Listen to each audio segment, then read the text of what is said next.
Increasing effort won't increase wealth. You can grind all day and still stay broke. If effort alone made you rich, every hard worker would already be a millionaire. I've been working in finance for 20 years, and I can assure you of one thing, that wealth is not about effort. It's about leverage. Multiplying your outcome without multiplying your labor. This is why some people seem to effortlessly outperform everyone else. They leverage their natural talents to increase their income. They turn their innate abilities into a bigger paycheck. This works because building a career around your natural strengths is much more efficient. Working against yourself just slows you down. When you focus on what you're good at, you improve faster, you work more effectively, and you outlast everyone else. And this is what leads to making more money with less effort. Now look, the market doesn't care about your potential. It doesn't care about your passion, your intention, or your effort. It only cares about results. It doesn't care about promise, it only cares about performance. Passion and all these other things are emotional and subjective, whereas performance is measurable, and the market only measures. You don't get paid to get good, you get paid to be good. And the faster you get good, the faster you get paid.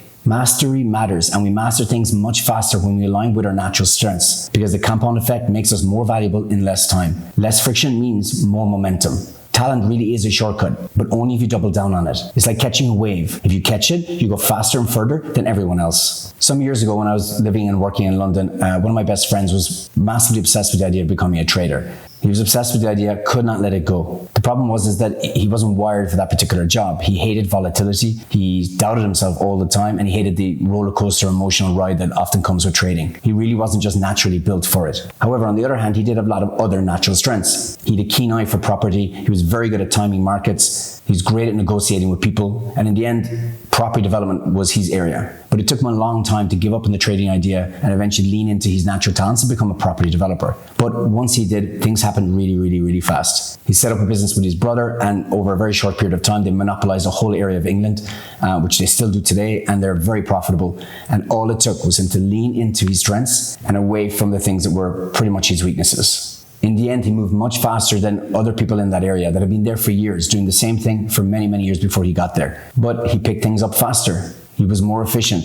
He outlasted some players that had to give up in the meantime in bad economic situations. He leveraged his natural strengths to become richer faster. The reality is that when you build a career around your natural talents, it's like rowing a boat downstream rather than against the current. When you go with the flow, use what you're good at, you get there faster, use less energy, and reach your destination sooner. Focusing on your strength means you move faster, get further, and earn more. Now look, when you get good at what you're good at, you're also much more efficient than everyone else, and the market always rewards that. Your talents become a competitive advantage. You don't have to work harder than everyone else, just smarter, by playing in the area where you're strongest. When you do this, you simply produce more. The work feels easier. You don't get stuck and bogged down like everyone else. You finish work you start, and you do this consistently. That steady flow means you're putting more out into the world more often than anyone else. And this volume adds up over time. This output adds up over time. And ultimately, employers and customers only pay for output. They only pay for what you deliver. No employer hires you for your ambition. They hire you for your ability to deliver. And no customer pays you for intention. They pay you for your ability to show them results. Think of it like this. If you're a taxi driver, then the employer and your customers are not paying for your fuel.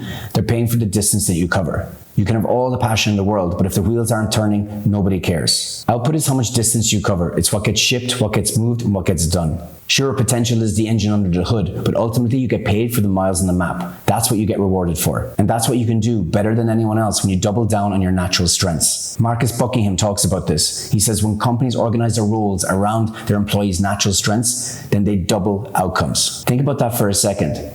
How much you're leaving on the table because you're working against your natural wiring, your natural way, your natural strengths. Now, another thing to consider is that the longer you do something, the longer you stick with it, the more you get paid. Longevity compounds. When you switch lanes, you reset your value every time. But when you stick to one path for an extended period of time, then you become more valuable. And when you work in an area where your skills are valued, this becomes much easier. It's easier to stay the course when you're in a role that rewards your natural talents. The more your natural skills are valued, the less effort it takes to keep going. Staying committed is hard when you're forcing it, when every single task feels like it's a fight against who you are. That's what happens when your natural strengths don't align with the work that you're doing. You burn out faster, second guess yourself all the time, and eventually start looking for the exit. But when your skills are actually aligned with what the role really needs and people value it, then it's a completely different game. The work feels more natural, the friction disappears, and showing up every day doesn't drain you. You're not just surviving, you're building momentum. And that's what makes staying in longer than everyone else not just possible, but inevitable. Selecting a career that rewards skills that come naturally to you is like an investment.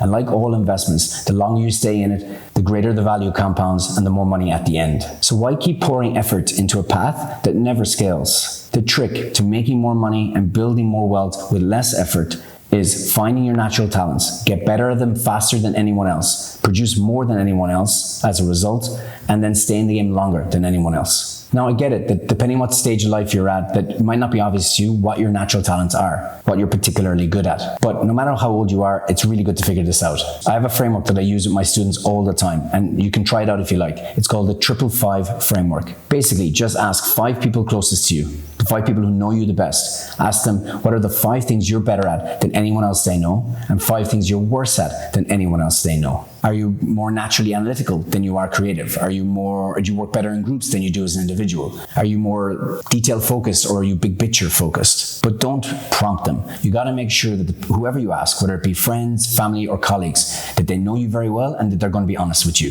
The best feedback comes from people who understand you well and who care enough to be real with you, even if it's uncomfortable. It's not about hearing what feels good or people telling you what they think you want to hear. It's about honest feedback. So once you have your lists, compare and contrast them. Look for what's in common, look for what's different. And in the end, you'll have a small list of things you're particularly good at and a small list of things you're particularly bad at. You'll be shocked by how much consensus there is. People will say the same things, but that's good because it brings clarity. And then whatever your next career move is, whether that be a promotion, setting up a business, switching jobs, switching careers, whatever it is, lean into what you're good at and lean away from what you're bad at.